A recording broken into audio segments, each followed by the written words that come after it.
I like to snowboard, but snowboarding has this one issue. You kind of need a hill in order to go anywhere. Now, I've seen people make electric snowboards, but the reason why I can't sleep is because they're all kind of just the same. If you go and search electric snowboards on YouTube, they're all some sort of electric driven from the back snowboard. But what if we, I don't know, powered it from the middle? Take a one wheel and put a track on it. So that's what I did.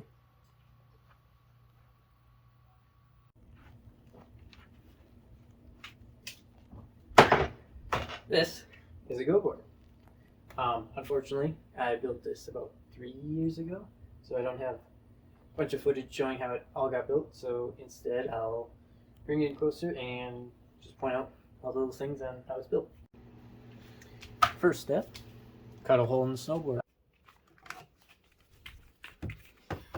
Now I could go run and grab my saw and then go cut my hole in my snowboard like crazy, but I wouldn't do that because I have a CNC router.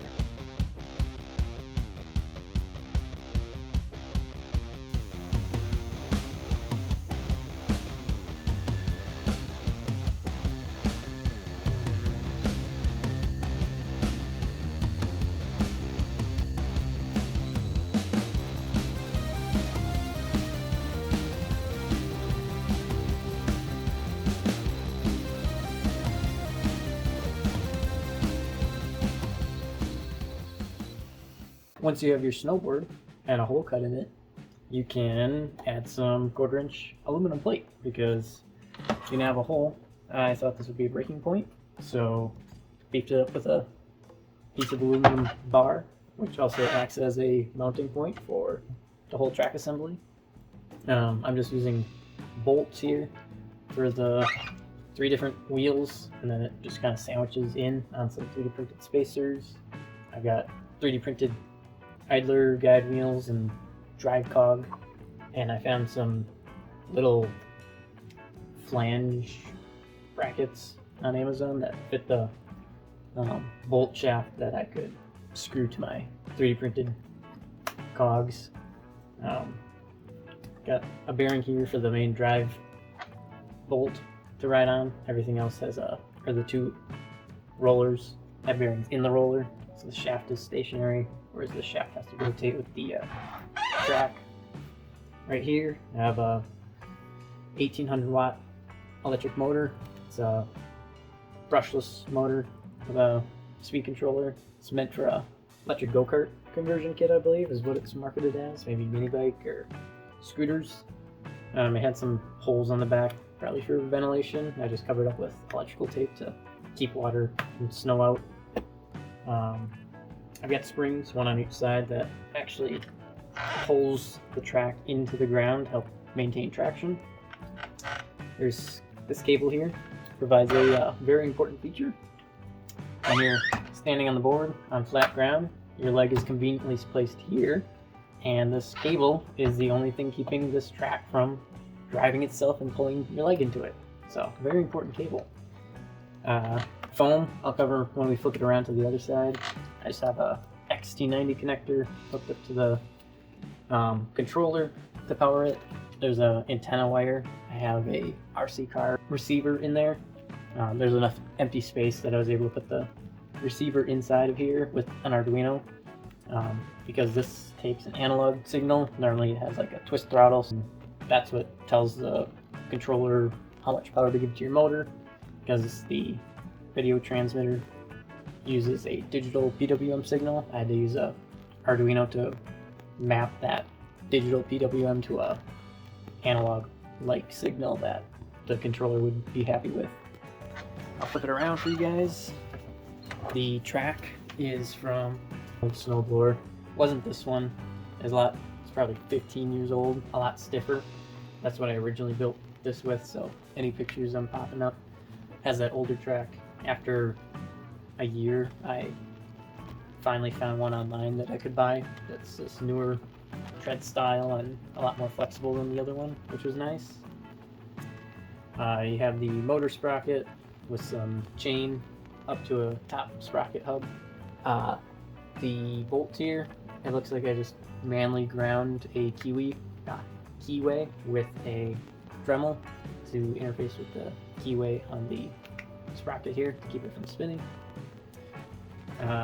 Modified controller box a little bit. You'll be able to see in one of the videos I put a little voltage display so that I could see what battery voltage is at.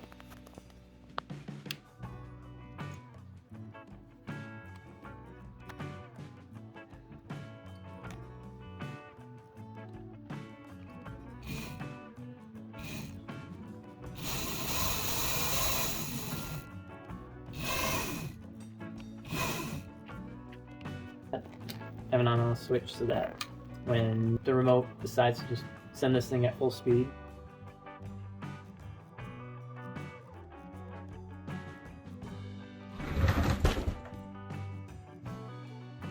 this side, foam, it helps protect the controller from just slamming straight onto the metal, so dampens it there. And the brackets used to be mounted flush to this beam, but I found that when you're riding it with essentially the track poking through the board, it's almost like trying to balance on the two wheels in the center, and the way that you're standing on the board, it feels like your center of gravity is closer to your heels, so a lot of the times kind of force yourself onto your toes in order to go straight, so it makes it hard to balance when it's pushed through the board because of the wheels on the center. So that's why I had it lifted up so that you have more of the board touching the ground to help you balance, but then you still get a little bit of press into the snow for traction. This is the battery for the board. I conveniently placed some of those lanyard ties for the arm straps so that you can carry a briefcase without these hanging down and being caught. I'll throw this on. I know Pelican makes a backpack, but I had found a Pelican case at Goodwill and a backpack that was breaking, so I made my own. The way that the board gets powered is through this cable that runs down and connects to that port on the speed controller. My friends nicknamed it Zehelu from Avatar. I feel like it's fitting, but I'll bring you in closer to see how the battery works. Alright, first step to access the battery is to take off this top backpack cover part. There's just some carabiners right here holding it on. It's kind of annoying to take off, so I'm just going to leave it draped like that. I've got a little voltage current measuring thing. I can see if I can find a link and throw it up on screen that I got from Amazon. I've got an on-off button right here, and then there's a trigger button that you'll see later on the case. So if you turn it on, the little screen lights up. It shows you your voltage, your amperage that you're drawing or charging at, and there's this little button that you can press, and it triggers a contactor on the inside. So I'll explain that next.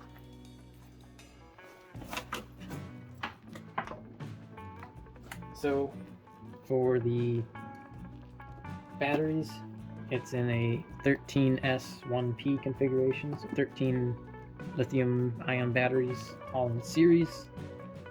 I'll go grab one to show. So right here, they are SPIM 08 HP batteries. I got a bunch of these from Battery Clearinghouse. I know Battery Hookup also has them. So they weren't new cells, they were used cells. So I measured voltages on them and tried to pair up batteries that were similar. There's a tab all the way across the battery right there. There's a hole and a hole so that you can bolt bus bars and just clamp them together, so no soldering needed for these batteries.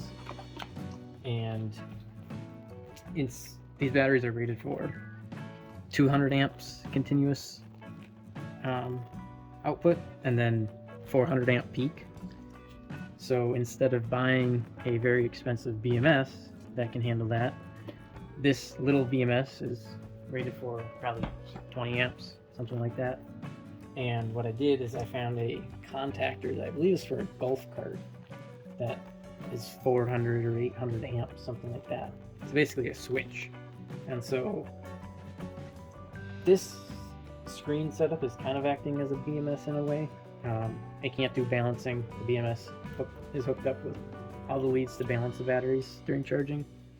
But this has current sensing and voltage monitoring. You can set low voltage cutoff, high voltage cutoff, overcurrent protection. So this can shut off the contactor. There's actually a port on there for controlling a relay. It's only 12 volts, so I have this little 12 volt relay that this system controls, and then it feeds the 48 volts, or 48 volt nominal, up to 54 volts when this is charged, to turn on and control this relay or contactor. So let me pull out this battery quick to kind of explain the wiring. I can also throw up a picture. You have voltage from your BMS. If your BMS isn't happy, it can cut off power. If it cuts off power, no power gets to this. This, if it's not happy, cuts off power to the relay, and this can't go through to power this. So there's kind of two safety factors going, or safety mechanisms going on here. If this isn't happy, this doesn't turn on. If this isn't happy, this doesn't turn on, which then in turn turns this off. And then your battery voltage right here is ran through here, this big switch contactor, out to this plug here, and that goes to your board. I put this in a TPU 3D printed kind of squishy case to help protect the batteries from any sort of jostling around or damage or punctures. And so far that's been doing good. Old gyroid infill keeps it all nice and squishy. Yeah, one other thing is this little wire. Because you can control the contactor from there. When it's not on your back, or when it is on your back, you can't really reach that. So I tapped into that button so that I could add one to the outside. So you kind of just reach up on your shoulder. You can turn it on and off from your back, which is a lot more convenient than trying to reach around behind you and find this button. So yeah, that's the battery for the board. Alright, then we have the controller. It used to be an RC car controller, not this exact one, but I was trying to repackage it to be a little bit smaller. Another big thing was usability with gloves, so being able to fit your finger on the trigger when you use gloves was pretty important.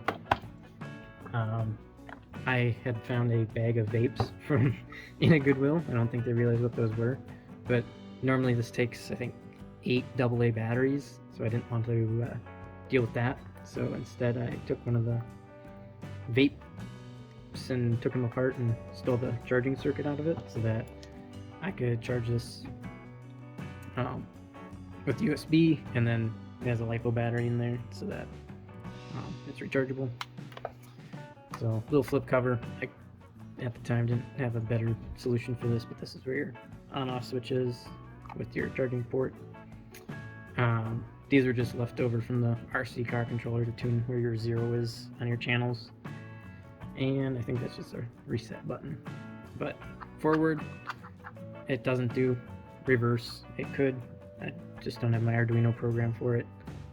Instead, I have this other button that interacts with a channel on there to tell it that this is now reverse when you're holding the button. So yeah, this is the remote for the GoBoard. I know. Enough about the details. Let's see me ride it, right? Roll the clips.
Alright, so to wrap up, I'll talk over some of the changes I'd like to make if I make another version of this. The first one being traction. When you're in light powdery snow, it just can't get enough traction. So it just sits there and digs itself a hole essentially, and you're stuck, and you kind of have to shimmy yourself to get more snow to start moving again. We also have the weight. It's pretty hefty as it is right now, and especially once you have the backpack on, it's a lot to lug around. But of course, I want it to work more than just focusing on making it lighter. It's just nice to have. We have snow flying up. There's no guard over this, so because it's between your legs, it just throws everything loose at you. I rode in grass one time and it just flung mud and dirt and everything right up at you. So some sort of cover would be nice. Then lastly, would be nice to get a smaller remote, maybe like a skateboard remote. This one is smaller than like an RC car remote. This isn't the one that it originally was, but it is a lot more glove friendly than trying to fit the glove through the little tiny finger hole on this one. But definitely leaves a lot to be desired with this remote. So that's a few of the changes that I would like to make. So hopefully, dude, no, dude, what are you doing? They won't shoot. They weren't supposed to sit down yet. Yeah, they saw it now. So let me just wrap up. So yeah, my first video. So let me know what your thoughts are, and still getting used to the whole video thing. Got a lot of learning to do, so we'll see if I kind of find my groove and where I fit in. Do have a couple video ideas in mind too, for sure. GoBoard V2 will be one of them.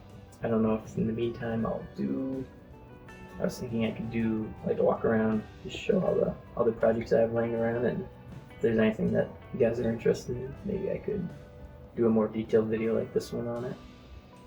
The other one that I was thinking of is I could kind of show you around the shop and show you what tools I have to work with. So yeah, let me know what you liked, what you think about the other two videos, and I'll catch you in the next GoBoard V2 video. Thanks.